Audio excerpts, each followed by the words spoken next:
જય શ્રી કૃષ્ણ. સર્વ વૈષ્ણવોને મારા ભગવત સ્મરણ. અજ્ઞાનતિમિરાન્ધસ્ય જ્ઞાનાંજન શલાકયા ચક્ષુરુન્મિલિतं મેન તસ્મૈ શ્રી ગુરવે નમઃ.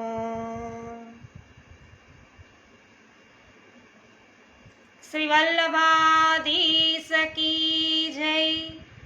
ગુસાઈજી પરમ દયાલ કી જય. સરસ. સર્વપ્રથમ વૈષ્ણવ મુકેશભાઈ છે જે વલ્લભ આખ્યાનના લાઈવ વાંચનમાં ઉપસ્થિત થઈ ચૂક્યા, એમનું હાર્દિક સ્વાગત છે. મારા જય શ્રી કૃષ્ણ. રાધે રાધે. ગીતાબેન સરદારા, જય શ્રી કૃષ્ણ, સ્વાગત છે. અરુણભાઈ, જય શ્રી કૃષ્ણ, સ્વાગત છે આપનું વલ્લભ આખ્યાનના લાઈવ વાંચનમાં. હેમાબેન, જય શ્રી કૃષ્ણ, સ્વાગત છે આપનું પણ. તો વૈષ્ણવો, વલ્લભ આખ્યાન અને વલ્લભ આખ્યાન 7મું છે, એનું વાંચન અત્યારે આપણે કરી રહ્યા છીએ. ગોપાળદાસજી રચિત વલ્લભ આખ્યાન અને 7મા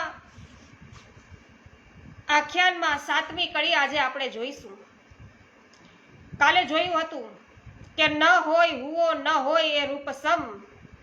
તો ન કોઈ હુઓ એટલે કોઈ એવું થયું નથી, ન હોય એવું કોઈ હોય ન શકે એવું રૂપ સમ. તેના સકલ નિજ નિગમ સાખી વેદ શાસ્ત્રો પણ પ્રમાણ આપે છે કે શ્રી ગુસાઈજી જેવું સ્વરૂપ કોઈનું નથી અને ક્યારેય થશે પણ નહીં. અને આગળની 7મી ટૂંકમાં આ જ વાતનો વિસ્તાર કરતા ગોપાળદાસજી છે એવું કહે છે. તો વલ્લભ આખ્યાન 7મું, 7મી કડી એ પ્રભુ રસ પુંજ તે ભૂમિ પર રુચિ કરી. ભાગ્યહીન જીવ જેણે કણિકા ન ચાખી, તેને દેવ ઉપર રહ્યા ધિકાર બોલે. મંદમતી કહી અને નિંદા દાખી. કૃષ્ણાબેન સુદાણી, જ્યાર વડાલિયા, નૂતનબેન, સ્વાગત છે આપ સર્વ વૈષ્ણવોનું. શ્રી ગુસાઈજીના પ્રાગટ્યની વાત કરતા કહે છે કે શ્રી ગુસાઈજીએ ભૂમિ ઉપર પ્રાગટ્ય શા માટે લીધું છે? આ જગતમાં જેટલા પણ પ્રાગટ્ય લે, કોઈ પણ છે, જેટલા પણ છે એ પ્રાગટ્ય લે છે એ પોતાની ઈચ્છાથી નથી લેતા. જ્યાં વિધાતાએ લેખ લખ્યા હોય એ પ્રમાણે લે, જેવા કર્મો હોય એ રીતે લે. શ્રી ગુસાઈજી પ્રભુચરણ પ્રગટ્યા તો એ કઈ રીતે પ્રગટ્યા? ભૂમિ ઉપર રુચિ કરી પ્રગટ્યા, એટલે કે સ્વેચ્છાએ પોતાની રુચિથી આપે આ પ્રાગટ્ય લીધું છે. એ શું બતાવે છે? પ્રાકૃત ધર્માનાશ્રય મ પ્રાકૃત નિખિલ ધર્મ રૂપમિતિ નિગમ પ્રતિપાદ્યમ યચ્છુદ્ધમ સાકૃતિ સ્તોમી. આ બાબત શ્રી ગુસાઈજીને અહીં લાગુ પડે છે. શ્રી ગુસાઈજીએ ભૂમિ ઉપર પ્રાગટ્ય લીધું, પણ જેનો જન્મ, કર્મ, આગમન અને ગમન દિવ્ય હોય એ કોઈ સાધારણ મનુષ્ય ન કહેવાય. શ્રી ગુસાઈજીના પ્રાગટ્યનો પ્રસંગ આપણે જાણીએ છીએ કે શ્રી મહાપ્રભુજી પંઢરપુર પધાર્યા હતા, શ્રી વિઠ્ઠલનાથજીના દર્શન કરવા પધાર્યા હતા. ત્યારે શું ઘટના ઘટી? જ્યારે એ પ્રસંગ આપણે ફરી યાદ કરી લઈએ, તે સમયે સાક્ષાત શ્રીનાથજી બાવા પ્રગટ થયા અને શ્રીનાથજી બાવાએ નેત્રો દ્વારા શ્રી મહાપ્રભુજીને વિનંતી કરી કંઈક, અને શ્રી મહાપ્રભુજી નેત્રો દ્વારા શ્રીનાથજીને આશ્વાસન પણ આપ્યું. આ ઘટના શ્રી વિઠ્ઠલનાથજીએ જોઈ. એ વખતે વિઠ્ઠલનાથજીએ શ્રી મહાપ્રભુજીને પૂછ્યું કે વચન નીચે શ્રીનાથજીએ માંગ્યું, કીધી વલ્લભજી શું વાત? મનીષાબેન, રમેશભાઈ, જયાબેન, કરશનભાઈ, ગીતાબેન, દીપિકાબેન, સ્વાગત છે આપ સર્વનું. ઘણી જગ્યાએ આપણે સાંભળીએ છીએ કે વિઠ્ઠલનાથજીએ આજ્ઞા કરી કે અમારે તમારે ત્યાં પુત્ર સ્વરૂપે પ્રગટવું છે. પણ આજ્ઞા કોણે કરી? શ્રીનાથજીએ કહ્યું છે કે મારો મનોરથ છે કે હું તમારી ગોદમાં ખેલું. તમે મારી સેવા કરો છો, પણ પુત્ર બનીને હું પણ આપની સેવા કરું. કારણ આ પ્રેમ છે અને પ્રેમની અંદર અનન્યતા હોય, દિવ્યતા હોય. એમાં સેવા કરનાર પણ સ્વયં સેવા કરનારને ગુલામ છે એ બનાવી દે. એટલા માટે જ આપનો જન્મ પણ દિવ્ય છે, કર્મ પણ દિવ્ય છે. શ્રી ગુસાઈજીએ એવી લીલાઓ કરી, બોલી ન શકે એને બોલતા કર્યા, જોઈ ન શકે એને જોતા કર્યા, ચાલી ન શકે એને ચાલતા કર્યા. એવા તો કેવા કેટલાય પ્રસંગો છે. એટલે જ કહીએ છીએ ને આપણે કે બહેરો સુને મુખપુની બોલે, રંક ચલે શિર છત્ર ધરાય. તો ખોટા સિક્કા જેવા હતા એમને પણ ચલાવ્યા વૈષ્ણવો. કેવા જીવો શરણે આવ્યા. કોઈ પરીક્ષા કરવા આવ્યા તો શ્રી ગુસાઈજીએ એમને પણ શરણે લીધા. પોતાના સ્વરૂપ દ્વારા, પોતાની વાણી દ્વારા, પોતાના પ્રભાવ દ્વારા પોતે કહ્યું કે આપનું આગમન પણ દિવ્ય, સ્થિતિ પણ દિવ્ય અને ગતિ પણ દિવ્ય. વિઠ્ઠલભાઈ, સંગીતાબેન, જમનભાઈ, સર્વનું સ્વાગત છે. શ્રી ગુસાઈજી નિત્ય લીલામાં પધાર્યા ત્યારે સદેહે પધાર્યા છે. એમને અગ્નિ સંસ્કાર થયા નથી, બરાબર ને? અગ્નિ સંસ્કાર નથી થયા. શ્રી ગિરિરાજજીની કંદરામાં સદેહે પધારી ગયા. તો ગિરિરાજજીની કંદરામાં સદેહે પધારી ગયા છે. આપનો એક મનોરથ હતો. એકવાર વ્રજમાં શ્રી ગુસાઈજીએ જોયું કે કોઈ પશુ છે એ મરી ગયું છે અને એને વ્રજવાસીઓ વ્રજરજમાં ઘસડતા લઈ જતા હતા. આપે એ પશુને વ્રજરજમાં ઘસડાતો જોયો ત્યારે આપની આંખમાં આંસુ આવી ગયા ગુસાઈજીને. અને ગિરધરજીને કહે છે, ગિરધર જુઓ તો ખરા, આ પશુ પણ કેટલો ભાગ્યશાળી છે, વ્રજની રજમાં લોટી રહ્યો છે. જ્યારે હું પણ આ ભૂતલનો ત્યાગ કરું ત્યારે મારી સાથે પણ આવું કરજો. પણ શ્રી ગુસાઈજી તો સદેહે ગિરિરાજજીની કંદરામાં પધાર્યા અને પોતાનો પ્રસાદી ઉપરણો શ્રી ગિરિરાજજીને આપીને કહ્યું, ગિરધરજીને આપીને કહ્યું, પોતાનો પ્રસાદી ઉપરણો છે એ ગિરધરજીને આપીને કહ્યું કે આને અગ્નિ સંસ્કાર કરજો. શ્રી ગિરધરજી આંખમાં અશ્રુ સાથે પાછા આવ્યા ત્યારે ઉપરનો વ્રજની રજમાં ઘસડતા આવ્યા છે અને પછી અગ્નિ સંસ્કાર એ ઉપરણાનો કર્યો. આમ આપનું આગમન, આપની સ્થિતિ અને ગમન ત્રણેય દિવ્ય છે. માટે કહ્યું કે એ પ્રભુ રસપુંજ તે ભૂમિ પર રુચિ કરી. આ તો એ સમયનું ભાગ્ય હતું કે જે સમયમાં પ્રાગટ્ય લેવાનો નિર્ણય શ્રી ગુસાઈજીએ લીધેલો. એ જગતના એ સમયના જીવો એટલા ભાગ્યશાળી કે એમના સમયમાં શ્રી ગુસાઈજી પ્રભુચરણે પ્રાગટ્ય લીધું. કહે છે, ભાગ્યહીન જીવ જેણે કણિકા ન ચાખી. કેટલાક જીવો દુર્ભાગી હોય, જેમના ભાગ્યમાં જ કાંઈ ના હોય, જેના ભાગ્યમાં કંઈ જ નથી. કેટલાક જીવ છે એ કમ ભાગી હોય, જેના ભાગ્યમાં તો હતું પણ ભોગવતા ન આવ્યું. અને શ્રી ગુસાઈજી છે એ તો સાક્ષાત રસોવૈસહ છે, સાક્ષાત રસ સ્વરૂપ છે. જ્યારે રસનું સ્વરૂપ આપણી સામે હોય ત્યારે આપણે તરસ્યા થઈ અને આસપાસના ખાબોચિયામાં પાણી પીવા જઈએ તો પછી એ આપણા દુર્ભાગ્યની વાત છે. એ આપણે દુર્ભાગી બીજા કોણ હોઈ શકે આપણાથી વધારે દુર્ભાગી? જ્યારે સ્વયં એ રસના સાગર છે એના તટ ઉપર આપણે ઊભા હોઈએ અને તરસ લાગે ત્યારે ગામમાં શોધવા જઈએ કે મને ક્યાંકથી પાણી મળે. તો આપણા જેવો દુર્ભાગી બીજો કોણ હોય કે મને ક્યાંથી પાણી મળે? તો આપણા જેવો એવો બીજો ખરેખર કોઈ દુર્ભાગી ના હોય. રસના સાગર તટ ઉપર રહેવાનો મોકો મળ્યો પણ એ સૌભાગ્ય આપણે જીરવી ન શક્યા, સૌભાગ્યથી વંચિત થઈ ગયા. માટે કહે છે કે એ પ્રભુ રસપુંજ ભૂમિ ઉપર રુચિ કરી. ભાગ્યહીન જીવ જેણે કણિકા ન ચાખી, તેને દેવ ઉપર રહ્યા ધિકાર બોલે, મંદમતી કહી એને નિંદા દાખી. જે સમયે શ્રી ગુસાઈજી પ્રભુચરણ પ્રગટ્યા ત્યારે એમના સન્નિધાનમાં, એના સાનિધ્યમાં રહેવાવાળા જીવોએ એ રસની કણિકા ચાખી હતી. આજે પણ આપણે એ રસની કણિકા ચાખીએ છીએ. કેવી રીતે ચાખીએ આપણે? ધન્ય છે એ વૈષ્ણવોને જેમણે શ્રી ગુસાઈજીના દર્શન કર્યા. ધન્ય છે એ વૈષ્ણવ જેમણે શ્રી ગુસાઈજીના ચરણ સ્પર્શ કર્યા. ધન્ય છે એ વૈષ્ણવ કે જેમણે ગુસાઈજીના વચનોનું શ્રવણ કર્યું. ધન્ય છે એ વૈષ્ણવ કે જેણે શ્રી ગુસાઈજીની ટહેલ કરી અને જેણે ક્ષણ માત્ર ભર ઝાંખી કરી છે. એનો મતલબ એ છે કે એણે કણિકા છે ચાખી છે. એક વસ્તુ યાદ રાખજો, આપણે આનંદનો અનુભવ ક્યારે થાય? આપણને આનંદનો અનુભવ ક્યારે થાય? કોઈ વસ્તુ મનને ગમે તો આનંદ થાય. શું કીધું? કોઈ વસ્તુ છે મનને ગમે તો આનંદ થાય? આત્માને ગમે તો આનંદ થાય? ના. આપણા શરીરમાં જેટલી પણ ઇન્દ્રિયો છે એ દરેક ઇન્દ્રિયોને એક દેવતા છે. જ્યારે એ દેવતાને તેઓ જે રસ માટે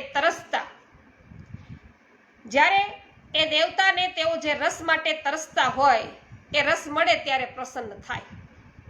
જ્યારે દેવતાઓ અપ્રસન્ન હોય ત્યારે શું થાય? કોઈ વાર મુખમાંથી અજાણે બોલાઈ જાય કે પછી બહુ તકલીફ થવા લાગે, કાંઈક એવું થઈ જાય કે જેથી આપણને બહુ તકલીફ થાય. આ શું બતાવે છે? ઇન્દ્રિયોના દેવોની અકૃપા છે, અવકૃપા છે. એક ઇન્દ્રિયોના જે દેવ છે એમને જે જોઈએ છે, એ જે માગી રહ્યા છે. તમે પુષ્ટિ જીવ છો, એમાં એક ઇન્દ્રિયોમાં દેવ છે એ વસેલા છે. એ ચાહે છે કે એમને પુષ્ટિ રસ તમે આપો. જ્યારે પુષ્ટિ રસ મળે એટલે કે નેત્રથી શ્રી ગુસાઈજીના દર્શન છે એ થાય, ત્યારે નેત્રના દેવતા પ્રસન્ન થઈ જાય અને નેત્રને અનુકૂળ થાય. મનમાં જ્યારે શ્રી ગુસાઈજીનું સ્મરણ થાય ત્યારે મનના દેવતા પ્રસન્ન થઈ જાય, એ પણ કૃપા કરે. એક ઇન્દ્રિયના દેવતા એ રસ છે એ એમને મળે ત્યારે એ પ્રસન્ન થાય. જો કોઈ ઇન્દ્રિય તમે રસ ન આપો, કોઈ પણ ઇન્દ્રિયને તમે એ રસ ન આપો, પુષ્ટિ રસ ન આપો, ત્યારે એના કારણે છે તકલીફ થાય. કારણ કે વાણીના કારણે તકલીફ થાય છે, કારણ કે નેત્રના કારણે તકલીફ થાય. આ શું બતાવે છે? ઇન્દ્રિયોના દેવતાની અવકૃપા. આવો જીવ છે તો આવો જીવનમાં અનુભવ કર્યો જ છે ને.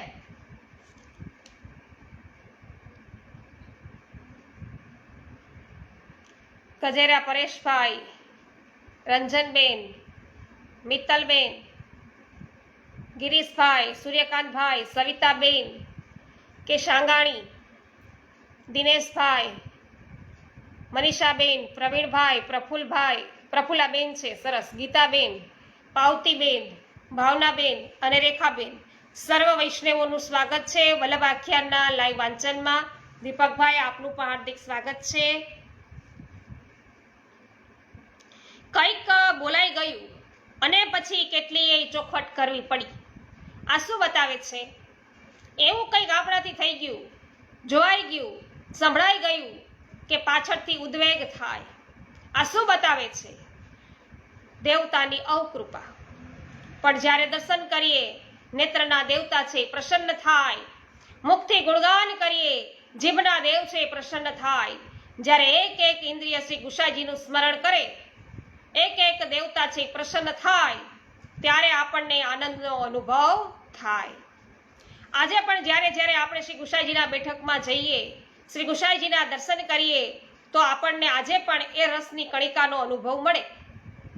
માટે કહ્યું કે જે પુષ્ટિ જીવમાં આવી તો ગયા છે, વૈષ્ણવ બન્યા તો છે, પણ શ્રી ગુસાઈજીનું ચિંતન કર્યું નથી, જેમણે એમના હજુ દર્શન કર્યા નથી, એમનું સ્મરણ કર્યું નથી, એના ગુણગાન છે ગાયા નથી, એ તો ભાગ્યહીન જીવ કહેવાય. પુષ્ટિ માર્ગમાં આવીને પણ આ રસપુંજ, આ રસનો સાગર મળ્યો છે, છતાં એ સાગરના કિનારે બેસીને પણ ખાલી ખાબોચિયાની તૃપ્તિ છે મેળવી રહ્યા છે. એનાથી બીજો દુર્ભાગી જીવ બીજો કોણ કહી શકાય? તેથી કહ્યું, તેને દેવ ઉપર રહ્યા અધિકાર બોલે. કયા દેવતાઓ? આપણી પ્રત્યેક ઇન્દ્રિયોના અધિપતિ એવા દેવતાઓ. તેઓ કહે છે કે આ જીવને ધિક્કાર છે. અમે માન્યું હતું કે આ વૈષ્ણવ છે, વૈષ્ણવ જીવ છે, વૈષ્ણવ દેહ છે, વૈષ્ણવ છે, દેહની ઇન્દ્રિયોમાં અમે આવી અને વસીશું. વૈષ્ણવના દેહમાં છે આવીને અમે ઇન્દ્રિયો બધી વૈશી છીએ. તો જે પુષ્ટિરસ છે એનો અનુભવ હવે અમને આ જીવ કરાવશે. પણ આ જીવ પુષ્ટિજીવ હોવા છતાં એણે શ્રી ગુસાઈજીના દર્શન કર્યા નથી, સ્મરણ કે ચિંતન કર્યા નથી. એને ધિકાર છે એમ એ બધા દેવતાઓ કહે છે. ઉપર રહ્યા એટલે શું?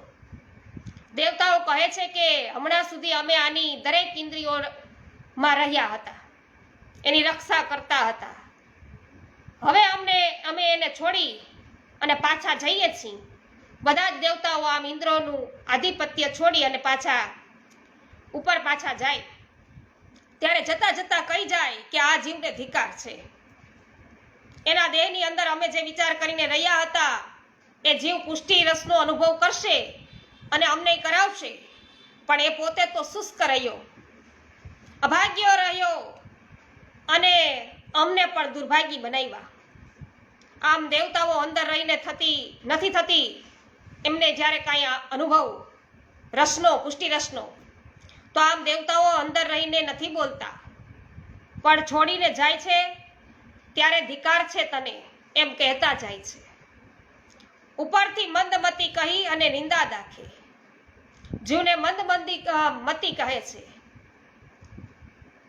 કે કેવો દુર્ભાગ્ય આ જીવ છે, કેવો અભાગી જીવ છે કે પુષ્ટિ માર્ગમાં આવીને એ રસપુંજનો અનુભવ છે એ ન કરી શક્યો, કૃપાનો અનુભવ છે એ ન કરી શક્યો. તો જીવનો સ્વભાવ એવો છે કે જે મળે એનો આનંદ એ લઈ શકતો નથી, પણ એનાથી જે મળશે એની આશામાં એ રહી જાય છે. આપણી સૌથી મોટામાં મોટી તકલીફ એ છે કે જે મળે એનો આનંદ આપણે છે એ માણી છે એ શકતા નથી, અને એનાથી જે મળવાની આશા છે એ આશામાં જે મળ્યું છે એનું સુખ પણ આપણે ગુમાવી રહ્યા છીએ. સત્સંગ કરીએ ને વૈષ્ણવો, તો સત્સંગ કરતા વિચાર આવે કે સત્સંગ કરીશું તો પ્રભુ છે એ જરૂર પ્રસન્ન થશે, પ્રભુ એક દિવસ જરૂર અમારા ઉપર છે એ કૃપા કરશે. જ્યાં આ ભાવ આવ્યો કે જે સત્સંગ છે ફળરૂપ બન્યો હતો તે સાધન છે એ બની ગયો, જેના વડે તમે બીજું કાંઈ મેળવવા માંગો છો. ઠાકોરજીની સેવા શાના માટે કરો છો? તો ઘણા કહેશે કે પ્રભુની કૃપા મેળવવા માટે. જો પ્રભુની કૃપા મેળવવા માટે કરો છો તો આ બિરાજે છે એ કોણ છે? જો તમે એવું વિચારી અને સેવા કરો છો કે આ સેવા કરીએ છીએ તો પ્રભુ ક્યારેક કૃપા કરશે, અરે કૃપા કરી દીધી વાલા એટલે તો સેવા કરો છો, તો સમજી લો કે એ જ દિવસે સેવા છે સાધન બની ગઈ અને જે મેળવવાની કામના હતી તે મૂળ લક્ષ્ય છે એ બન્યું. જે મળી રહ્યું છે એને આપણે માણીએ. સત્સંગ મળ્યો છે તો એમ કામના ન કરીએ કે ક્યારેક મન છે એ શાંત થશે, ક્યારેક મનમાં છે સ્થિરતા આવશે, પણ એમ માનવું કે મારું મન સ્થિર થયું છે, જેનું આ ફળ છે કે હું સત્સંગમાં આવીને બેઠો, ભગવત સેવા કરવા બેઠા. તો એવા વિચાર ન કરવા કે સેવા કરીશું તો પ્રભુ છે એ કૃપા કરશે, પણ કૃપા જ થઈ છે કે હું પ્રભુની સન્મુખ આવીને બેઠો છું એવું માનવું. ફળ મળ્યું છે તો હવે એને છોડી અને બીજે કોઈ અપેક્ષા ન રખાય. જે મળ્યું છે તે માણે એ વૈષ્ણવ. જે અનુભવ થઈ રહ્યો છે એનાથી બીજું કાંઈ મેળવવાની કામના ન રહે, ન જાગે. જે મળી રહ્યું છે એને જ ફળ માનીને જે જીવે એ વૈષ્ણવી જીવન છે એની પરાકાષ્ઠા છે. એટલા માટે તો એક પ્રસંગ છે એ જાણીતો છે. કયો પ્રસંગ? કે નારદજી છે એ ચાલતા ચાલતા જતા હતા. રસ્તામાં એક વૃદ્ધ સંન્યાસી વૃક્ષ નીચે બેસીને તપ કરતા હતા. તેમણે પૂછ્યું, નારદજી ક્યાં જાઓ છો? પ્રભુને મળવા. તમારે કાંઈ કહેવું છે? હા, મારે પ્રભુને પૂછવું છે. મને કેટલાય વર્ષો થઈ ગયા અહીં બેસીને તપ કરતા. તમે પ્રભુને પૂછજો કે મને દર્શન ક્યારે આપશે. એમને પોતાના ભક્તોની કોઈ ફિકર છે કે નહીં? એટલા માટે તો નારદજી છે એ ગોલોકમાં જાય પ્રભુને કહેવા કે ધરતી ઉપર આવું આવું છે. જે જે કાંઈ સમાચારો હોય ને એ નારદજી લઈ પછી ગોલોકમાં આવે અને પ્રભુ સમક્ષ રજૂ કરે. પ્રભુ તોય હસતા રહીએ કે આ બધું કહીને આવે, હું નથી જાણતો. પ્રભુ કે એની જ ચિંતામાં હું અહીં પડ્યો છું. પ્રભુ કે તોય તે નારદજી છે આવા બધા સમાચાર આપે એટલે લઈને જાય પ્રભુ પાસે.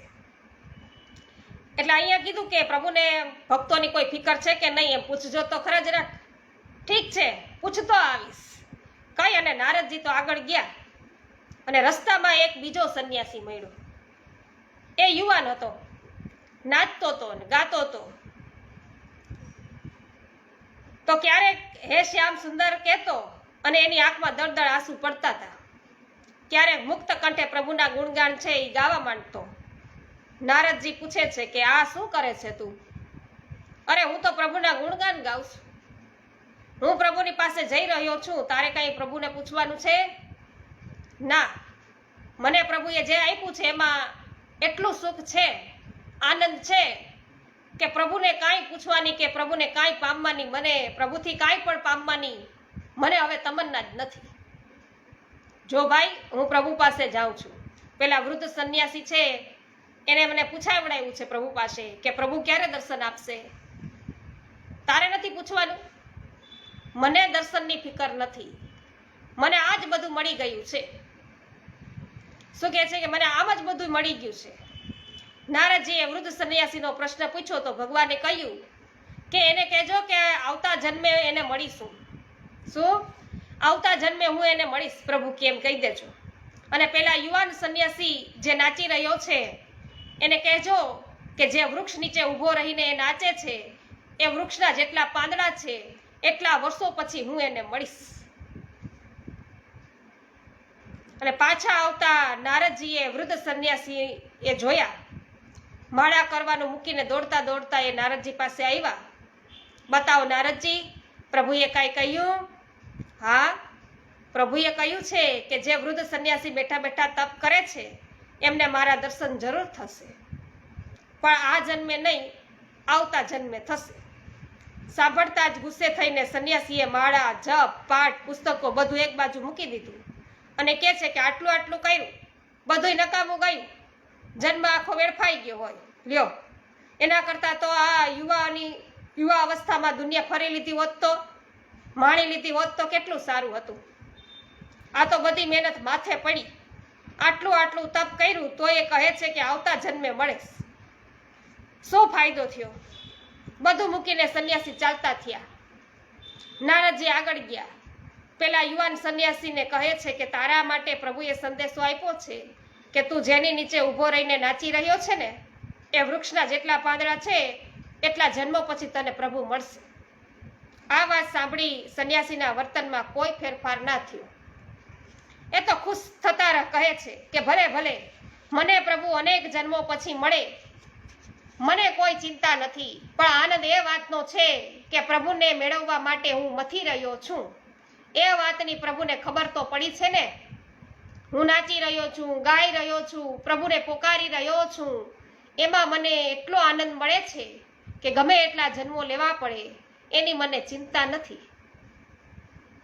આમ જે મળી રહ્યું છે એનો આનંદ લઈએ ત્યારે આપણા વૈષ્ણવી જીવનની સાર્થકતા છે એ સાચા અર્થમાં થાય. આ કરીને બીજું મેળવવાની આશા રાખીએ અને જે કરતા હોઈએ એને સાધન બનાવી દઈએ. માળા કરતા હોય તો પણ એવી રીતે કરીએ કે જાણે આપણે માળા નથી કરતા, ઇન્સ્યોરન્સના પ્રીમિયમ ભરતા હોઈએ ને એમ કરીએ છીએ. માળા કરીએ અને કહીએ કે રોજ એક માળા કરું છું તો એ આવું કેમ થાય છે? હે પ્રભુ, તું આવું કેમ કરે છે? એક માળા આપણે કરીએ છીએ ને બદલામાં કોઈક આશા રાખી અને લઈએ બેઠા હોઈએ છીએ. તો જ્યાં બદલાની આશા આવી કે જે કરીએ છીએ એ સાધન થઈ ગયું, આપણે આપણી સેવાને ફળરૂપા કહી શકતા જ નથી. સત્સંગ ક્યારે ફળદ્રુપ થયો કહેવાય? કે જે મળે છે એનો આનંદ લઈએ, જે મળે છે એને માણીએ, એક એક રસનાને માણીએ, રસને આપણે માણીએ તો એની અંદર આનંદરૂપતા છે એ સિદ્ધ થાય. માટે કહ્યું કે એ પ્રભુ રસપુંજ તે ભૂમિ પર રુચિ કરી, ભાગ્યહીન જીવ જેણે કણિકા ન ચાખી.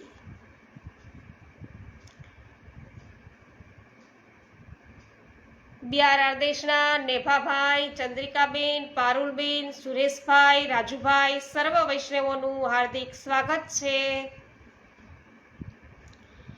તો સાચા અર્થમાં આ કલિકાલમાં કૃપા છે એ કોની ઉપર થાય છે કે જેની પ્રગટ સ્વરૂપમાં આસક્તિ થાય.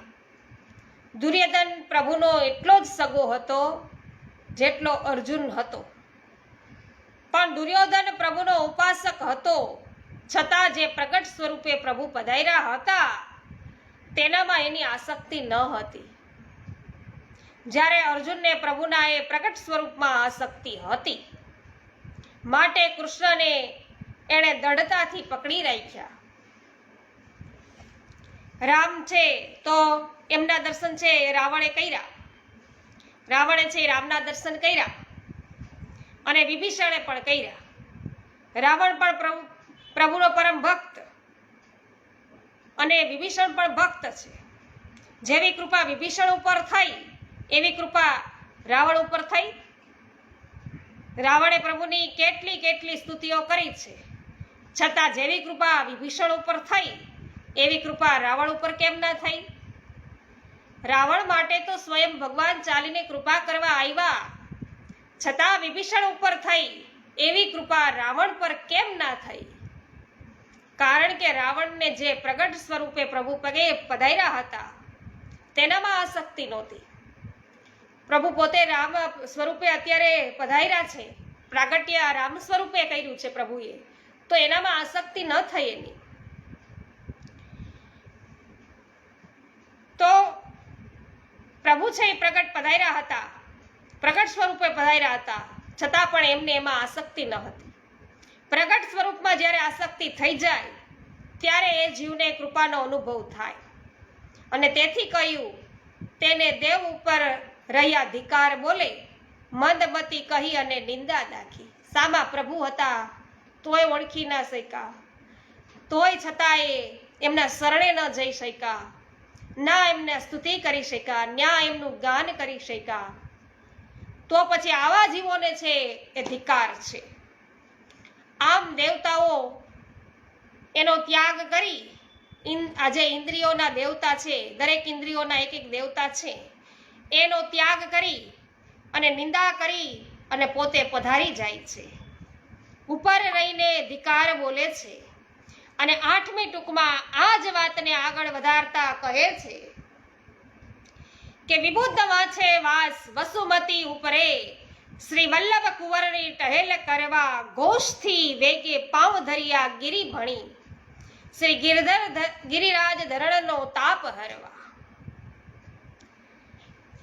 તો વૈષ્ણવો આ 8મી પંક્તિ છે અને ગોપાળદાસજી જે આગળ વાત જાણી છે એનો જ વિસ્તાર છે કરી રહ્યા છે આમાં. અને ખૂબ સુંદર રીતે છે પ્રસંગ, ને એને અધવચ્ચે છોડવું પસંદ નહીં આવે, એટલા માટે અત્યારે છે આપણે વિરમીએ છીએ અને આવતીકાલથી જ 8મી કડી છે એમાં શું ગોપાળદાસજી કહી રહ્યા છીએ એ જાણીશું. અનિલભાઈ, શૈલેષભાઈ સ્વાગત છે. તો વૈષ્ણવો આજે સર્વને જય શ્રી કૃષ્ણ. બોલો શ્રી વલ્લભાધીશ કી જય, ગુસાઈજી પરમ દયાલ કી જય.